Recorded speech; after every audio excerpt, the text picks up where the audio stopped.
Glória a Deus. Queridos, vamos pegar nossas Bíblias, vamos abrir aqui na Epístola de Paulo aos Gálatas.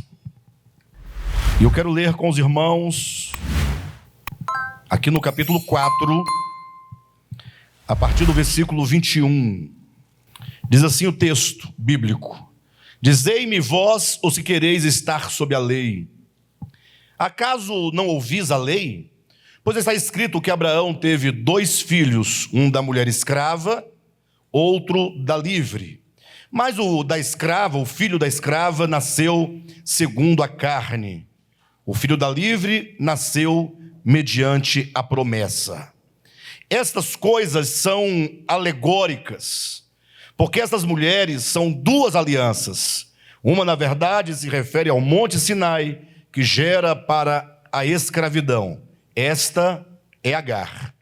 Ora, Agar é o Monte Sinai na Arábia e corresponde a Jerusalém atual, que está em escravidão com seus filhos. Mas a Jerusalém lá de cima é livre, a qual é nossa mãe. Porque está escrito: alegra-te, ó estéril, que não dás à luz, exulta e clama, tu que não estás de parto. Porque são mais numerosos os filhos da abandonada que os da que tem marido. Vós, porém, irmãos, sois filhos da promessa, como Isaque. Como, porém, outrora o que nascera segundo a carne perseguia ao que nasceu segundo o Espírito, assim também agora. Contudo, que diz a Escritura? Lança fora a escrava e seu filho, porque de modo algum o filho da escrava será herdeiro com o filho da livre. E assim, irmãos, somos filhos não da escrava, e sim da livre. Graças a Deus. Queridos, estamos vivendo tempos muito difíceis. Para usar o termo bíblico, um termo mais apropriado, diríamos que nós estamos vivendo tempos proféticos. Talvez a insensibilidade dos corações de muitos, talvez a embriaguez que muitos se encontram neste atual momento, nessa conjuntura em que nós vivemos, talvez a mornidão espiritual da Igreja de Cristo e tantas outras coisas que aqui poderíamos colocar, possam estar impedindo que nós vejamos de fato a gravidade da conjuntura profética em que nós estamos vivendo. Estava hoje à tarde conversando com um irmão, e conversando acerca dessa guerra agora entre a Ucrânia e a Rússia, né?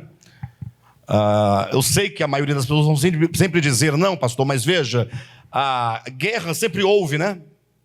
Mas quando nós olhamos a história da humanidade, lendo, acompanhando à luz da Escritura, sobretudo da Escritura profética, nós vemos que nós estamos mesmo avançando para questões muito cruciais.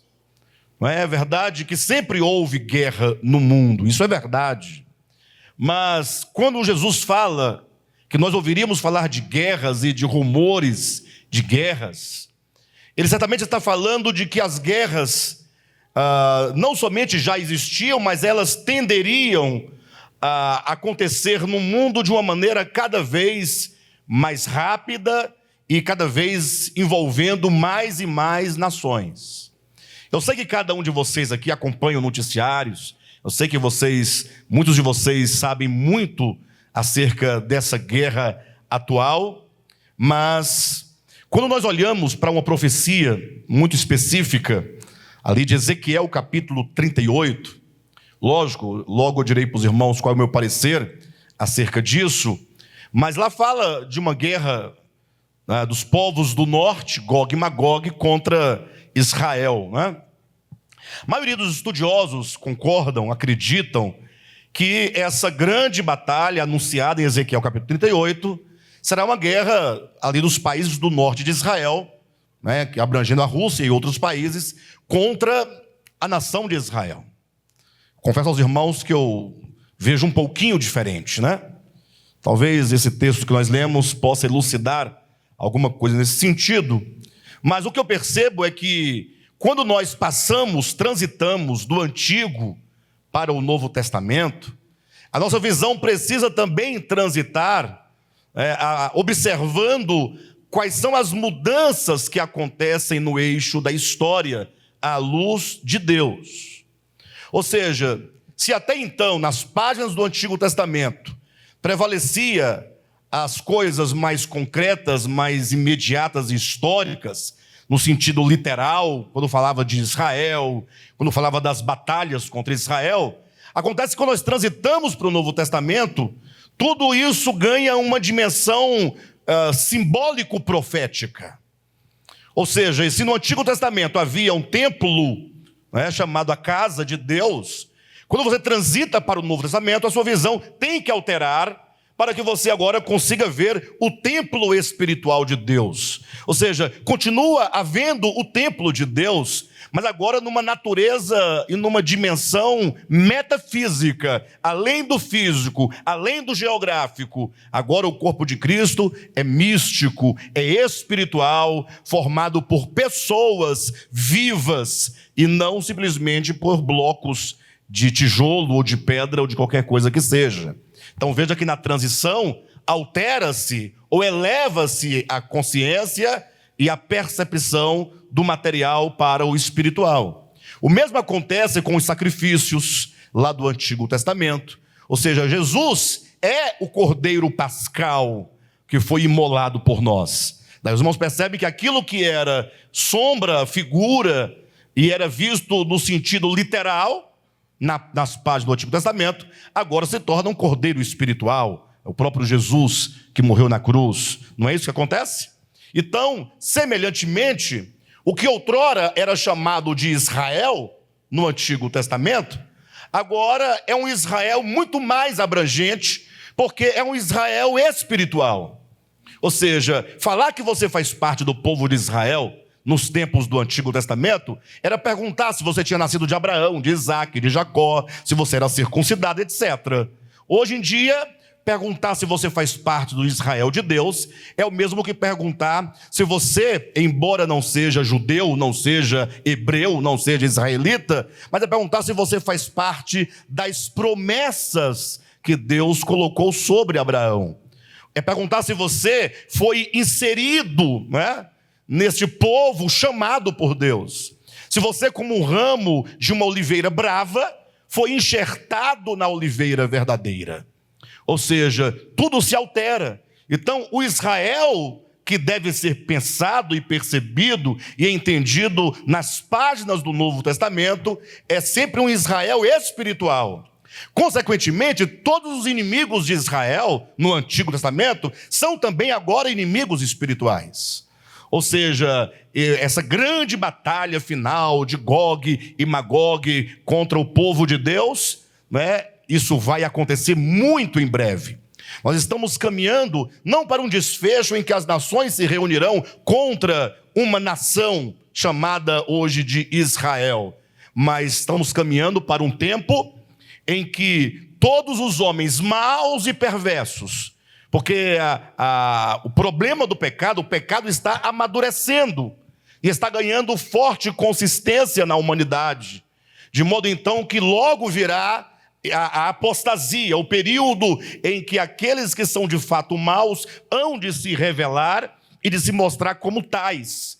É no ambiente da apostasia que se manifesta o anticristo, para então perseguir todos aqueles que porventura estão na fé da verdade, na fé do Evangelho, na fé de Jesus Cristo. Então, os tempos que nós vivemos são tempos muito difíceis. E não há o que fazer ou o que falar, não podemos falar nada diferente, senão sempre que nós ministramos a palavra de Deus, nós convidarmos a igreja de modo que cada pessoa, cada irmão, olhe para dentro de si, em razão da iminência dos tempos. Olhe para dentro de si. Ou seja, quanto tempo nós ainda teremos? Essa é a grande questão. Será que nós teremos tempo suficiente para nós pensarmos naquilo que efetivamente vale a pena? Porque já observaram como que nós vivemos muito alienados das coisas que de fato vale a pena? E nós somos muito dados e nos entregamos com muita facilidade para tantas e tantas coisas que é a maior parte de todas as coisas, que não tem um valor eterno, não tem um valor real. Até mesmo as coisas lícitas. Porque quando a gente fala desse assunto, logo a pessoa pensa em que? Não, mas eu não estou adulterando, né? Não, mas eu não estou... A gente pensa em alguns pecados, algumas questões bem específicas que foram colocadas como a marca do pecado. Mas a Escritura nos ensina claramente que mesmo as coisas lícitas, quando elas ocupam ou nos ocupam completamente, quando essas coisas lícitas nos usurpam, quando elas ganham de tal modo o nosso coração, que nós passamos a viver em função delas, essas coisas se tornam coisas pecaminosas e coisas perversas. Basta que você se lembre das palavras de Jesus Cristo em Mateus capítulo 24. Ele diz que os dias da vinda do Filho do Homem serão como nos dias de Noé. Noé é um nome tão batido, né? Noé é um nome tão antiquado. Quem quer saber de Noé? Não é?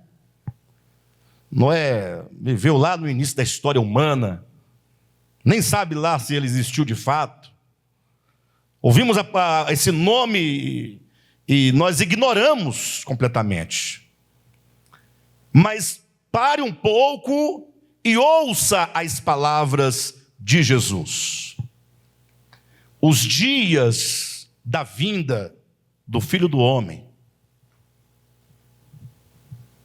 serão como nos dias de Noé. O que você tem que fazer neste momento? É perguntar: como foram os dias de Noé? A questão aqui é espiritual, não é questão de arqueologia, não é questão de história, de geografia, não é ficar debatendo se houve ou não houve o dilúvio, se o dilúvio foi global ou se foi local. Não é ficar debatendo se acharam ou não encontraram a arca de Noé, né, dentro lá sobre o Monte Ararat. Não são essas questões. Infelizmente, vocês que sabem, que acompanham a internet, vocês sabem que quando se discutem esses temas, as pessoas querem saber dessas coisas sem futuro, que não servem para nada. Encontraram a arca de Noé, tá, e aí? E agora? Não encontraram a mentira. Sim, e agora? O dilúvio foi global. Não, foi local. Sim, mas a pergunta que nós devemos fazer, nós não fazemos. É Jesus dizendo assim: olha, vocês que querem saber sobre os dias do Filho do Homem, sobre os dias da sua vinda, vocês que desejam estar atentos e alertas a esses últimos acontecimentos, porque vocês desejam participar da parousia do Senhor, da manifestação do Senhor, vocês precisam identificar o tempo nos quais essas coisas acontecerão. Como foi nos dias de Noé, assim também serão os dias da vinda do Filho do Homem. E a pergunta é exatamente essa: como foram os dias de Noé? E o texto lá é claro, Jesus repete as palavras, né, lá de Moisés, lá do Gênesis, dizendo: nos dias de Noé, as pessoas estarão buscando incessantemente a Deus, estarão com o coração contrito, voltadas, pensando muito mais na vida eterna que na vida imediata, estarão preocupadas com as coisas reais, vitais, né, as coisas fundamentais da existência. É assim que diz lá o texto? Mas parece que é isso que diz lá. O que diz o texto de fato? Jesus fala: ora, como aconteceu nos dias de Noé, o mesmo espírito, a mesma inclinação, a mesma tendência, o mesmo comportamento estará ocupando o coração das pessoas nos dias finais da história humana. Ele disse: olha, as pessoas estarão se casando. Pastor, mas eu sempre soube que o matrimônio é digno de honra, dentre tantas outras coisas, ou todas as coisas, seja digno de honra o matrimônio e o leito sem mácula. Mas calma, por isso que você tem que atentar para o que Jesus está dizendo. Elas estavam se casando, elas estavam se dando em casamento, elas estavam comendo e bebendo, e olha que comer e beber são elementos da própria oração que Jesus nos ensina a fazer. Pai nosso que estás nos céus, o pão nosso de cada dia não é para comer? Ele não ensina a nós orarmos sobre o comer? Por que agora ele está dizendo que as pessoas estarão comendo e bebendo? Qual é o mal? Me responda. Que há de comer e beber, inclusive faça na sua casa um churrasco e me convida, e eu vou comer com você. Então qual é o problema de tudo isso? Comendo, bebendo, casando-se, dando-se em casamento. Aí o livro de Lucas vai aumentando a lista, dizendo: plantavam, colhiam, edificavam. Poxa, tudo coisas lícitas, tudo coisas boas. Comer e beber é maravilhoso, o casamento é coisa linda, a união de duas pessoas, não é? Você plantar, ver ali a sua lavoura crescendo, colher, edificar uma casa, edificar um prédio, edificar alguma coisa, são coisas não somente lícitas, mas coisas boas e agradáveis. Por que Jesus coloca estas questões? Ele diz: o povo estava comendo e bebendo, casando-se, dando-se em casamento, plantando, edificando, colhendo, até o dia em que Noé entrou na arca. E veio o dilúvio e levou a todos. Poucos conseguem perceber o sentido desse texto de Mateus. Ele está dizendo: olha, a grande questão não está exatamente em comer e beber, nem em se casar, nem em se dar em casamento, não está exatamente no plantar, no edificar. A questão está na iminência dos tempos. Ou seja, um dilúvio estava prestes a destruir a humanidade. Havia um juízo iminente batendo à porta daquele povo, mas aquele povo era um povo tão insensível ao falar de Deus, um povo tão distraído, tão embriagado pelas coisas deste mundo, que eles tinham condições de, diante do juízo iminente, comer e beber. Como se come e bebe?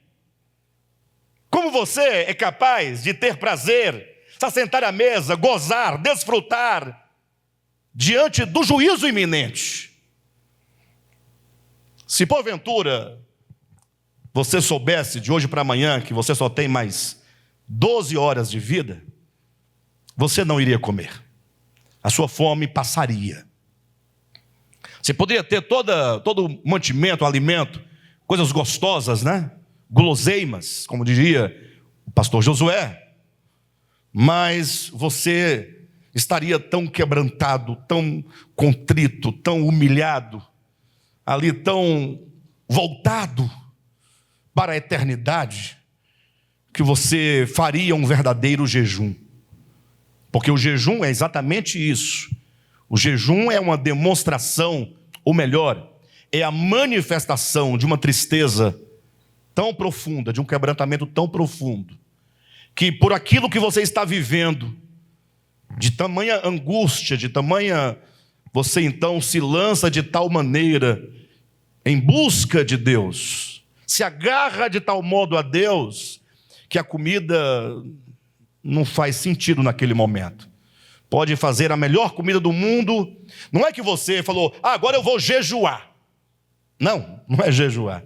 O jejum é algo que nasce, que brota, como a manifestação de um coração quebrantado, de um coração contrito, de um coração entristecido, de um coração, como Jesus disse acerca de si mesmo: o meu coração, a minha alma está profundamente triste até a hora da morte. Jesus estava completamente imerso, atento àquele momento tão dramático da sua experiência, da sua paixão.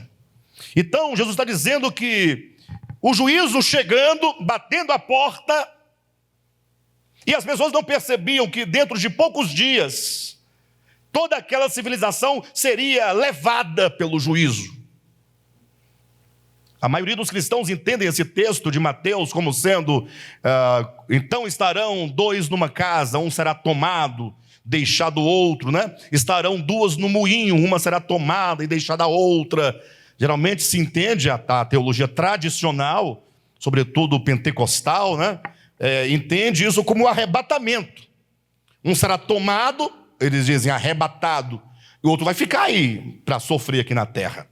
Mas Jesus está dizendo que, assim como foi nos dias de Noé, que veio o dilúvio e levou a todos. Ou seja, esses todos que foram levados, não foram arrebatados para o céu. Eles foram levados, foram destruídos, foram arrastados, foram dizimados, foram aniquilados. Então esse um será tomado, é tomado pelo juízo, arrastado pelo juízo, destruído pelo juízo. E o que ficou, o contrário do que pensam, é o que foi salvo. Somente Noé e a sua família ficaram, porque todo o restante foi levado. Mas essas discordâncias de natureza teológica à parte, o que Jesus está dizendo é: olha, vocês aí do século 21, vocês aí do Brasil, né? Vocês aí do DEVAP, mais ou menos isso. Como é que vocês estão vivendo, hein? Dinheiro é coisa boa, né? Fala a verdade. Tem alguém aqui que não gosta de dinheiro? Deixa eu ver a mão. Não gosta? Não? Dá o seu dinheiro para mim. Não, você gosta. Para. Dinheiro é coisa boa, não é? Dinheiro é um mal necessário, mas fala a verdade. Você tem umas notas boas no bolso, para você fazer o que você quiser, comer o que você quiser comer, ajudar a quem você quiser ajudar. Eu estou falando desse aspecto terreno, irmãos, tá? Não vamos ficar com muita santidade, não, porque isso é bobagem. Você não vai me enganar. Estou dizendo, como é que nós aqui estamos vivendo? Guardando dinheiro. Guardar dinheiro é coisa boa. Puxa, se você puder guardar 30% do seu salário todo mês, como uma reserva, não é? Bom, maravilha, parabéns. Como é que nós estamos vivendo? Ah, pastor, estou me matando de trabalhar. Trabalho. Trabalhar é coisa boa. A própria Escritura diz: trabalhar em noite e dia, para não ser pesado no seu próximo. Diz a Escritura. Agora, como é que nós estamos vivendo? Muitos projetos, muitos planos, projeto de uma formação, de um concurso público, né? Projeto de se aposentar, comprar aquela fazendinha, aquele sítiozinho, né? Poder tirar o leite da vaca de manhã cedo, fazer o queijo, fazer pão de queijo, galinha caipira. Poxa, são coisas boas, que maravilha. Tudo isso nós podemos fazer. O que Jesus está perguntando é: será que você está vivendo em razão, ou melhor, vivendo em função dessas coisas? Toda a sua vida, toda a sua energia, de modo que você não percebe que existem coisas mais importantes do que aquelas? Coisas que vão determinar e vão definir a sua transição para a eternidade. Você escapou do Covid porque não saiu de casa. Amanhã uma bomba atômica pode cair em cima da sua casa. Mas não, né, pastor Josué? Assim, é meio dramático, mas é verdade. É verdade. Eu ouvi uma frase há muito tempo atrás, que para mim faz todo sentido. Já falei umas 4 ou 5 vezes sobre essa frase. Uma pessoa, falando em termos de profecia, disse: os últimos acontecimentos serão rápidos. Serão muito rápidos. Essa ideia, essa frase faz todo sentido. Porque você está confiando, como diz lá na segunda epístola de Pedro, no capítulo 3, como que você dissesse: não, as coisas estão como estão desde o princípio da criação. Tudo parece normal, nada se altera. A guerra sempre houve, fome sempre houve, né? A briga da Rússia lá com os Estados Unidos não é novidade para ninguém. Desde a Segunda Guerra Mundial, Guerra Fria e tudo mais, todo mundo sabe, todo mundo já estudou, todo mundo dá aula sobre esse assunto. Legal, mas e aí? A grande questão, queridos, é exatamente o fato de que nós precisamos valorizar, atentar, precisamos despertar. Paulo, quando escreve aos Tessalonicenses, na sua segunda epístola, ele diz: ora, irmãos, todos vocês estão cientes de que o dia do Senhor virá como ladrão de noite. Entretanto, quando ele continua ali a discorrer o assunto, ele diz: vocês, porém, não serão pegos de surpresa. O como um ladrão à noite não é para a igreja, porque Paulo parte do pressuposto, porque vocês não estão embriagados, como aqueles que estão acordados na madrugada. Ele diz: vocês não estão dormindo. Ou seja, Paulo parte do princípio, ou parte da hipótese, de que nós estaremos o quê? Despertos. Quando eu falo embriagado, eu me refiro à embriaguez, e quando eu falo dormindo, eu me refiro ao sono do pecado, deste mundo perverso, das coisas lícitas que nos ocupam e nos distraem.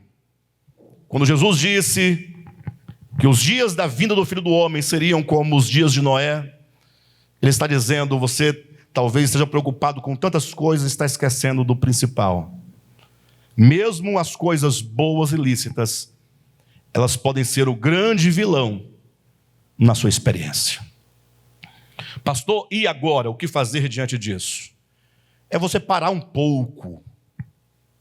Verdadeiramente, de fato, estou falando. Parar mesmo. Sentar uma hora na sua casa, com sua família. Primeiro sozinho, depois com a família. Aí você vai aumentando o círculo, né, de pessoas com quem você pode compartilhar. Primeira coisa é você parar e começar a considerar a sua fragilidade humana. Em todos os aspectos. Em todos os sentidos. Começar a considerar que amanhã mesmo, você poderá precisar de algo que você nunca cultivou, que você nunca perseguiu, que você sabia, mas que você não dava a mínima. Vocês viram agora, semana passada, ou foi retrasada, a tal da Paulinha Abelha, né? Uma moça bonita, moça nova, uma vida toda de sucesso, aí no mundo da música, né?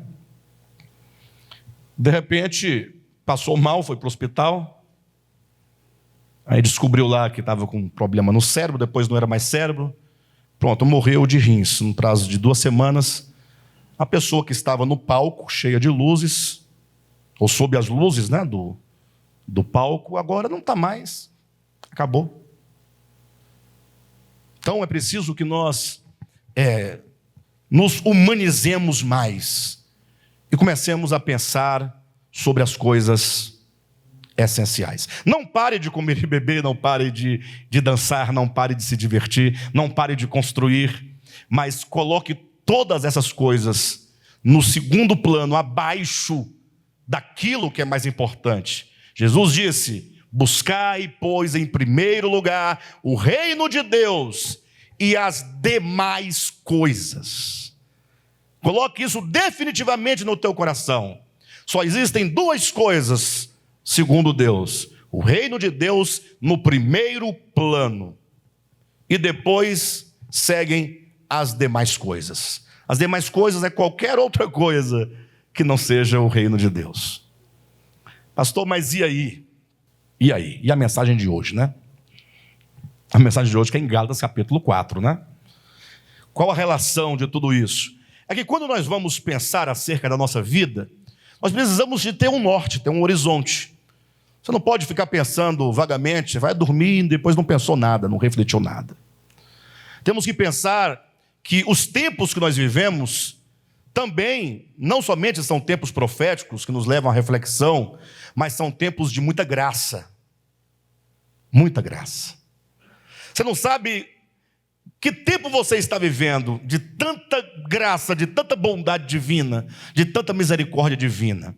Quando nós lemos a epístola de Paulo aos Gálatas, para um bom entendimento dessa epístola, você tem que logo ao entrar na epístola, você ter uma compreensão de que todo o argumento, toda a explicação que Paulo nos traz dessa epístola parte do pressuposto do antes de Cristo e do depois de Cristo. O que era antes da cruz, como agora é depois da cruz. Então, ele vai trabalhar no capítulo 1, capítulo 2, capítulo 3, capítulo 4, capítulo 5, até o capítulo 6, ele trabalha nessa perspectiva, mostrando que a humanidade toda na sua história, ela se divide claramente em antes de Cristo e depois de Cristo. Não numa mera questão de calendário, né? Porque quando se fala antes de Cristo, depois de Cristo, você pensa no calendário que mudou, né? Agora uma nova contagem dos tempos.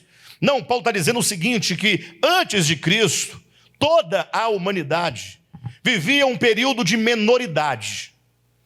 Bonita essa expressão, né? Período de menoridade. Aí, para que ninguém tenha dúvida do que ele está dizendo, Paulo mesmo vai dar, aqui no mesmo capítulo 4 de Gálatas, ele vai trazer a metáfora de uma pessoa, uma criança.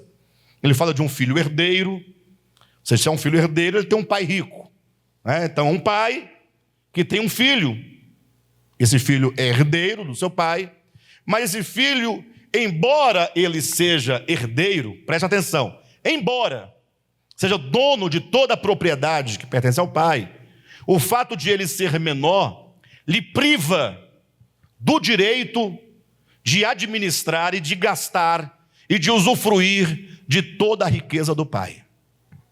É dito que essa criança, esse filho, ele está sob os cuidados de curadores, sob o cuidado de pedagogos, que estão ali administrando pela criança essas riquezas, até o tempo determinado pelo pai, que é o tempo da maioridade.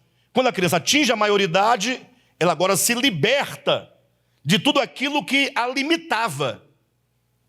Observa o contexto. Uma criança tem tudo, mas, diz o apóstolo Paulo, não tem nada. É como se não tivesse, tendo como se não tivesse. Vocês podem se lembrar de algum exemplo? Tendo é como se não tivesse? Tem alguma coisa que vocês vão lembrar. Fala, Silvinha. Apóstolo Paulo. Pode ser, mas não é. Não é o que eu quero ouvir. Perfeito? É aquele típico exemplo do filho mais velho do pai que tinha 2 filhos ou do irmão mais velho do filho pródigo. Qual foi o grande argumento dele quando ele chegou em casa e viu seu pai fazendo aquela grande festa? Falou: pai, não estou entendendo. Eu estou aqui contigo, nunca te traí, nunca te desrespeitei. Estou agora, inclusive, vindo do campo. Estava trabalhando para ti, para a tua empresa, para a tua indústria, para a tua fazenda. E o Senhor nunca me deu um cabrito sequer para eu comer com meus amigos. Agora vem esse teu filho. Quando diz esse teu filho, é porque esse filho mais velho não reconhece a fraternidade do outro, não o tem como irmão. Vem esse teu filho e você faz toda essa festa aqui para ele.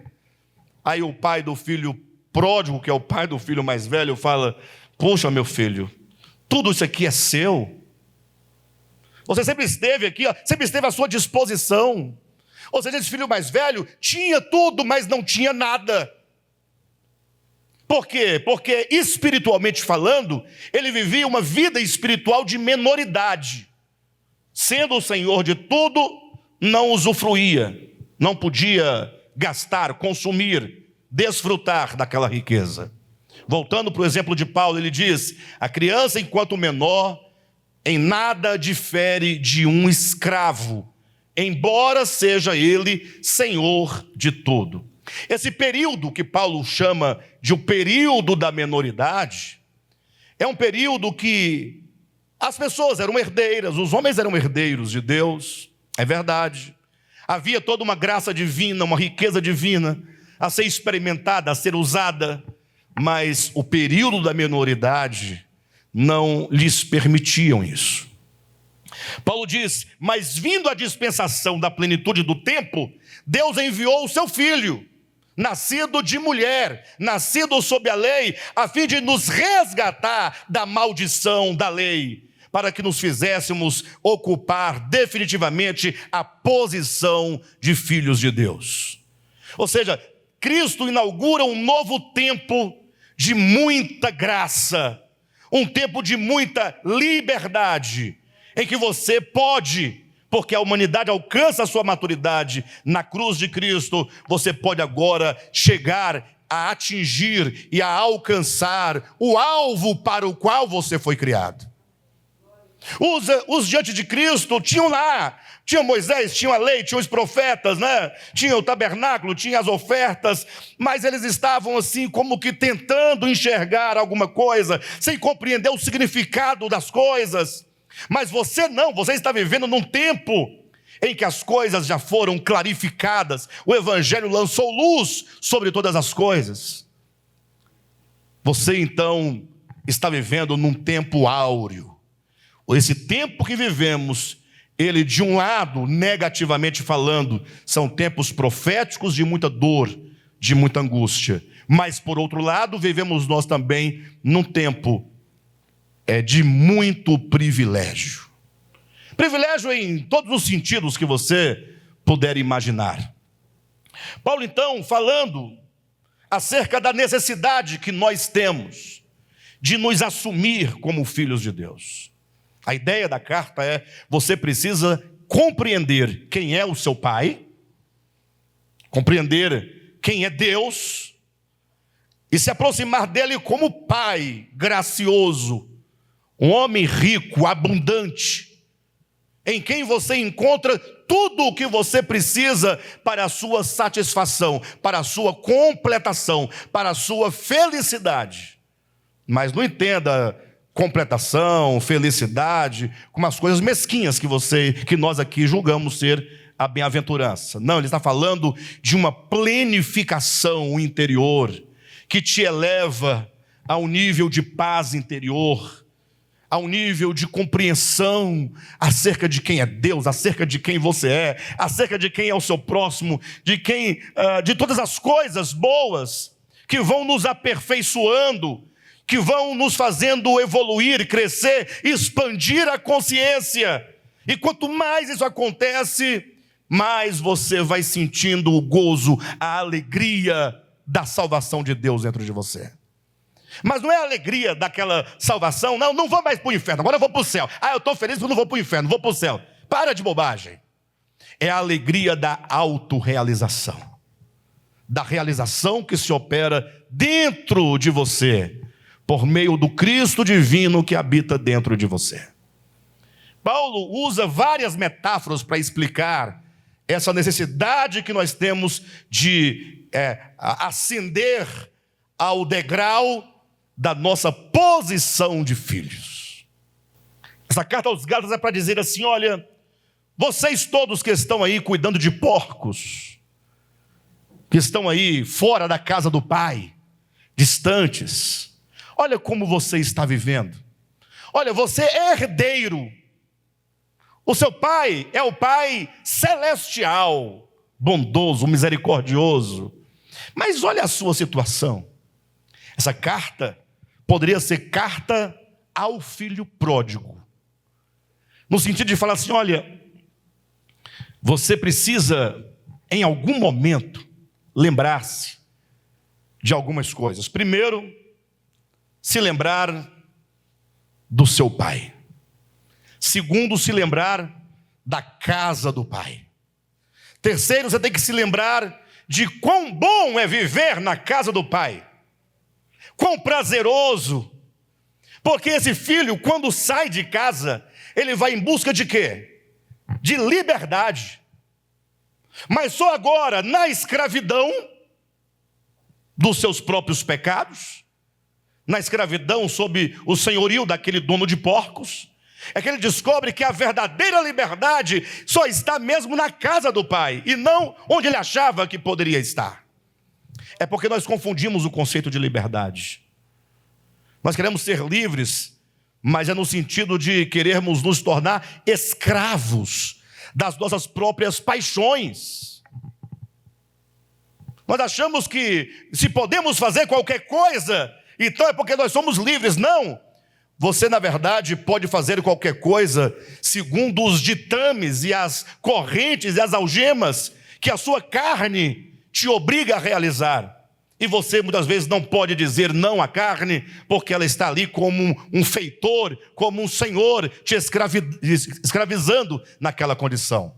Essa carta aos Gálatas poderia ser uma carta endereçada ao filho pródigo, dizendo: olha, você tem um pai, você portanto é filho, você tem uma casa, e essa carta te convida a voltar. São parábolas, né? São parábolas. Você precisa entender isso no contexto da sua vida. Observa quanto você tem feito até hoje e quão pouco você alcançou. Ah, pastor, eu alcancei muito. Você tem que ver a casa que eu tenho, o emprego que eu tenho. Você tem que ver os cursos que eu tenho, o dinheiro que eu tenho. Ora, mas nada disso te fez melhor. Essas coisas são boas em outros aspectos, mas as coisas não podem alterar a tua essência, o teu ser. Não pode te trazer satisfação, felicidade, plenificação. Quantas pessoas que tendo muito ou tendo tudo, segundo o olhar do mundo, são pessoas infelizes, amarguradas, vivendo num sofrimento, escravo das paixões, escravo dos pecados, escravas da angústia, da depressão, do medo, do desespero, ao ponto de levar muitas pessoas ao próprio suicídio. Essa carta, ela nos convida a compreender que nós em Cristo já somos livres. A verdadeira liberdade só se encontra em Cristo. O texto que nós lemos, capítulo 4, a partir do versículo 12, Paulo usa aqui algumas metáforas. Lógico, ele parte, de uma história real, mas logo ele vai dizer, aqui no versículo 24, essas coisas são alegóricas, ou seja, ele diz: olha, vamos olhar para Abraão. Olhe para Abraão. Abraão tinha 2 filhos, certo? Ele teve 2 filhos. Um filho ele teve com a sua empregada, com a sua escrava, que este é Ismael, não é? O filho de Abraão com a escrava nasce escravo. Ele é filho da escrava, nasce escravo. Abraão teve um outro filho, um segundo filho, com a sua mulher, que é livre, não era escrava. E este filho é Isaque. E esse filho, portanto, ele é livre, porque ele é filho da promessa. Não é filho da lei, não é filho do esforço próprio. Quando ele apresenta, portanto, olha só como esse texto é complexo. Porque ele começa com 2 histórias. E no final, essa divisão entre um e outro, ela é desfeita pelo próprio texto, porque ele diz: olha, se Abraão teve 2 filhos, um da escrava, outro da livre, logo você está partindo agora de um entendimento de que Paulo vai falar de 2 linhagens. Sim ou não? De 2 linhagens. A linhagem fadada à escravidão e a linhagem fadada ao sucesso. Mas daqui a pouco você vai observar que este a quem ele diz ser filho da livre, que seria o Isaque carnal, nós estamos falando aqui a partir da perspectiva histórica, literal, da história de Abraão. Ele vai pegar esse filho, Paulo vai tomar esse Isaque, filho de Sara, e vai dizer: mas este é o filho que está em Jerusalém atual em escravidão. Você percebe que o filho da escrava não é Ismael? Mas quando Paulo diz essas coisas são alegóricas, então vamos fazer com que isso simbolize. Então, quando você pensa que o filho da escrava é Ismael, ele diz: não, o filho da escrava é a Jerusalém atual, que está em escravidão com seus filhos. Isaque? É porque agora o Isaque ele ganha 2 dimensões. Todos os personagens ganham 2 dimensões, uma histórica e uma espiritual, uma literal e outra simbólica. De modo então que Paulo diz: olha, o filho da escrava, ele sempre será escravo. Não foi assim que aconteceu? Deus falou a Abraão: manda embora a escrava com seu filho, porque de modo algum o filho da escrava será herdeiro com o filho da livre. Agora, Paulo, ao desenvolver esse pensamento, ele diz: vós, irmãos, não sois filhos da escrava, mas sois filhos da livre. Como entender isso de maneira prática? Ele está dizendo: olha, irmãos, é possível que nós, embora com todo um jargão evangélico, com todo um conhecimento evangélico, com tantas reuniões evangélicas, com tantas pregações ministradas, sendo nós filhos da liberdade em Cristo, sendo nós filhos da Jerusalém celestial, que é lá de cima, que é livre, pode ser o caso que nós estejamos vivendo como filhos da escrava. E ele diz: olha, não tem jeito, você nunca vai herdar as promessas, enquanto você se fizer passar por filho da escrava. Em outras palavras, você precisa de libertação. Você precisa começar a entender que existem muitos grilhões dentro de nós que nos amarram. E a única maneira de nós nos libertarmos, não existe outro caminho. Vocês sabem que há uma prática muito convencional, sobretudo no meio dos cristãos evangélicos pentecostais, a prática de expulsar demônios, né? A Bíblia fala disso, Jesus expulsava demônios, os apóstolos expulsavam demônios, etc. Mas quem viveu lá sabe, né? Quem viveu lá sabe. Eu vivi muito lá, no meio pentecostal, nasci no meio pentecostal e cresci lá dentro. Se percebe claramente que libertação mesmo, quase nenhuma.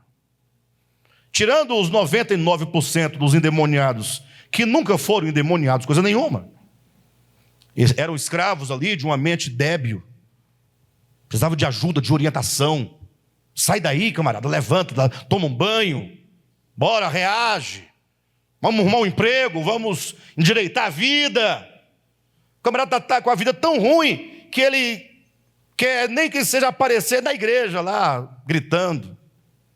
Tem aqueles outros que pode ser o caso que seja uma possessão, mas o fato é que hoje cai endemoniado, amanhã cai de novo, na semana que vem cai outra vez, não é? E depois de nunca mais cair nesse sentido, continua caído a vida inteira. É porque Jesus falou que a verdadeira e a única libertação só acontece por meio do conhecimento da verdade. E conhecereis a verdade, e a verdade vos libertará. Amados, quando você pensa na sua própria experiência, talvez você diga assim: poxa, pastor, mas eu acho que eu estou tão longe, sabe, dessa beatitude, dessa santificação, dessa posição de filhos. Pastor, porque eu vejo tanta fraqueza, tanta inclinação, tanta dificuldade para amar, para perdoar, para fazer as coisas boas do Evangelho. O Evangelho é lindo, pastor, mas eu não sei, talvez você esteja melhor do que eu, mas eu não consigo. Sabe por que você não consegue? Sabe qual é a força que está te prendendo nessa condição? É a força do engano.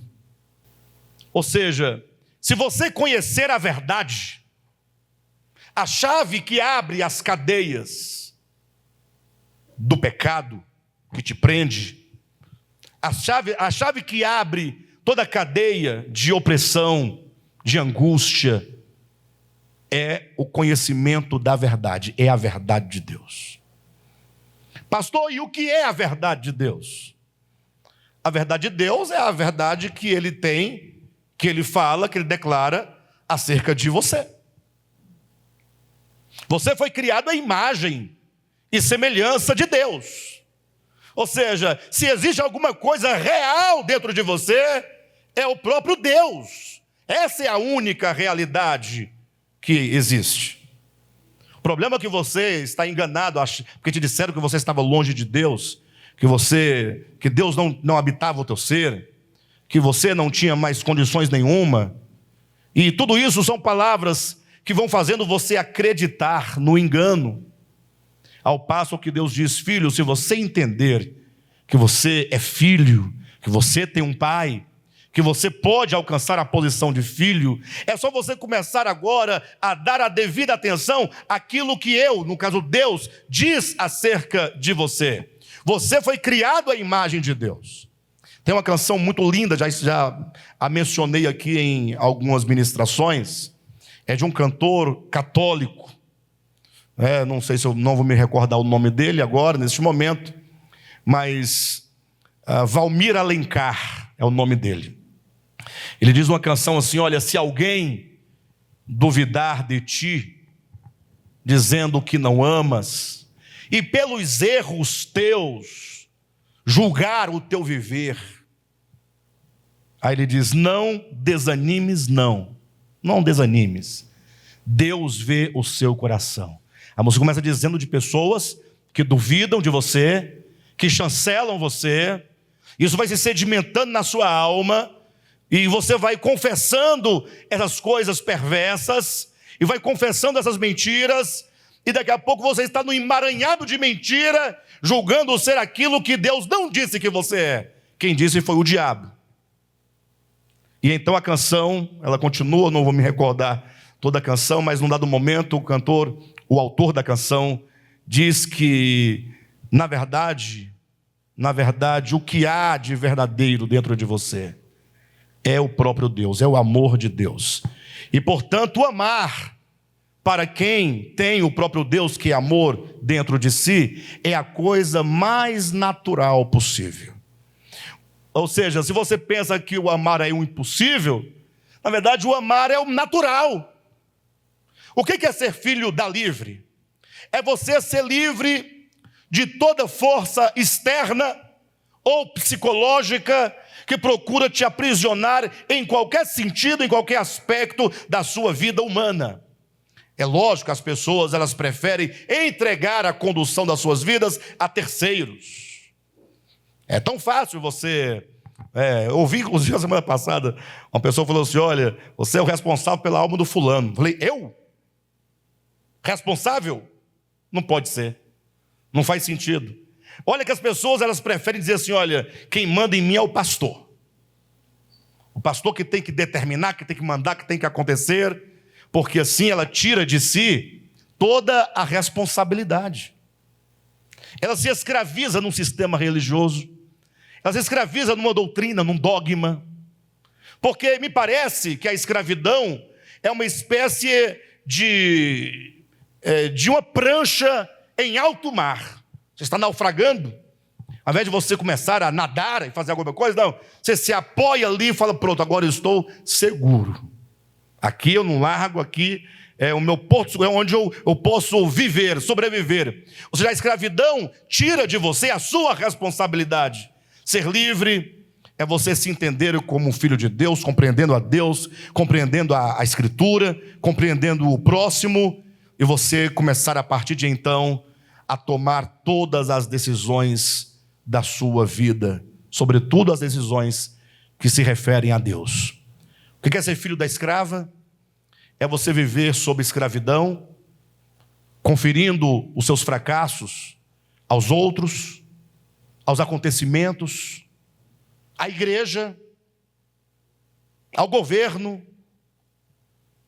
porque assim você não desfruta de nada, mas também não se sente responsável por nada.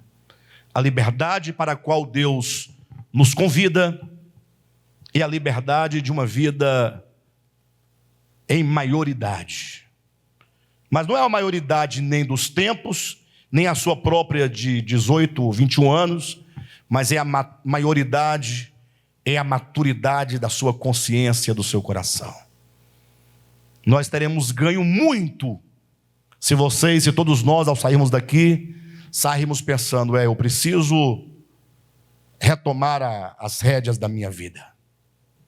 Porque talvez a sua vida esteja à deriva, sua vida espiritual.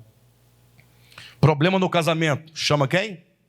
O pastor. Para quê? Não, o pastor vai resolver. Resolver?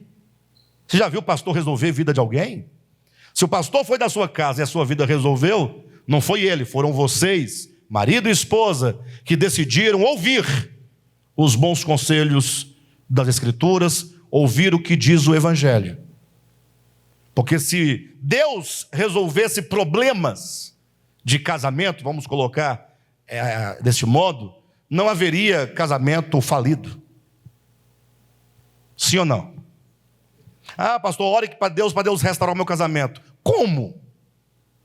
Será que o seu casamento está assim porque Deus não quer restaurá-lo? Quer dizer que Deus não quer. Está tudo acabando, acaba um aqui, acaba outro lá. Ai, Deus não quer. O que Deus mais quer é que você tenha uma vida próspera, frutífera, abençoada, solidificada em verdade. É o que Deus mais quer. Ah, pastor, ora para Deus me dar força. Ah, então você não tem força porque Deus não te dá força?